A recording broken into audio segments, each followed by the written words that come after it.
Can maintenance prevent refrigerant leaks? Yes, regular maintenance can greatly reduce the chance of refrigerant leaks, but it cannot prevent every leak. Refrigerant is the fluid that carries heat out of your home so your air conditioner can blow cool air. During maintenance, a trained technician checks copper tubing, valves, coils, and connections for signs of damage, rust, vibration, or oily spots. An oily mark is important because refrigerant often escapes with a small amount of compressor oil. The technician can also tighten loose connections, protect tubing from rubbing against sharp surfaces, and clean the indoor and outdoor coils. Clean coils help the system work with less pressure, which reduces stress on parts and may help prevent leaks. One detail many people do not know is that refrigerant does not get used up like gasoline, so a system that repeatedly needs more usually has a leak.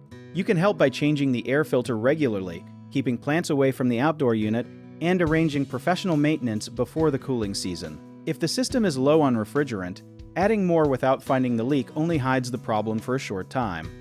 A common mistake is assuming that adding refrigerant is all the system needs, so ask the technician to locate and repair the leak first. Another mistake is ignoring hissing sounds, weak cooling, ice on the indoor coil, or rising energy bills. Turn the system off and request an inspection when these signs appear. People also sometimes try leak sealing products, but these can clog important parts, so use a qualified technician and follow the equipment manufacturer's guidance. If you need help with a project, search for trusted, affordable local contractors at www.bighomeprojects.com. Another option is to download our app, Job It Tier, where homeowners and property owners can list jobs and have home service experts and contractors reach out, message you back, and offer their estimates.